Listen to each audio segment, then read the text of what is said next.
père voisin. Mesdames, Messieurs, nous sommes rassemblés dans cette salle pour juger la femme voisin, accusée du plus abject des crimes, empoisonnement à l'arsenic.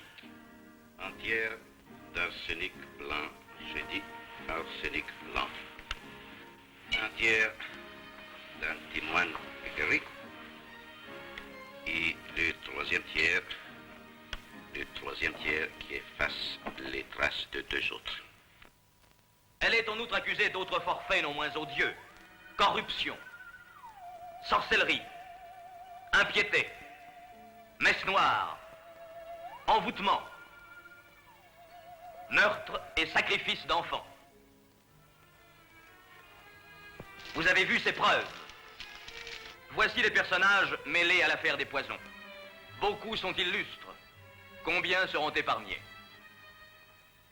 D'abord, l'accusé, puis la Montespan, Mademoiselle de Fontange, Mademoiselle Desœuillets, l'alchimiste Le Sage, le capitaine Desgrais, le lieutenant-général Larénie, l'abbé Guibourg, le bourreau Guillaume, Sa Majesté elle-même. Monsieur, je vous annonce aujourd'hui que le roi lui-même ne sera pas épargné par les puissances du mal. Et maintenant, voici des faits. Les hommes sont mauvais, le mal est partout. Et tout le monde sans exception va en enfer. Aussi bizarre que ça puisse vous paraître, je ne désire pas que ma rivale meure. Enfin, pas tout de suite. Je me suis approché d'elle. Je me suis penché comme pour la détacher. Et alors? Est-elle vraiment coupable? Reconnaissez-vous ce masque? Oui, c'est le mien.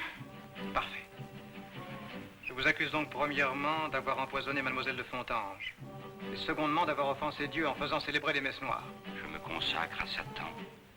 Je jure de ne servir et de n'adorer que lui seul. Le ciel est divisé en 12 maisons qui sont les signes du zodiaque.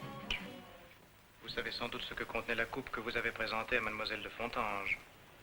Du vin de muscat, je crois.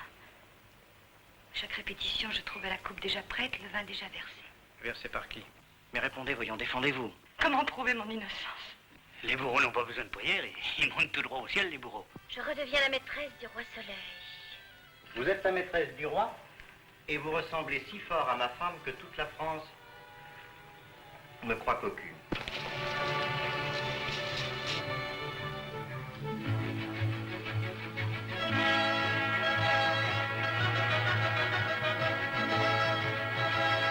L'usage des poisons n'est pas le plus effrayant des crimes, car il en existe un autre, plus effrayant encore. C'est celui que l'on commet lorsqu'on s'abandonne au désespoir, lorsqu'on va, criant partout, que la multiplication des morts annonce la fin du monde. Rassurez-vous, mes frères, Dieu est avec nous, mais à condition que vous renonciez à cette pratique qui mêle la chimie et la magie.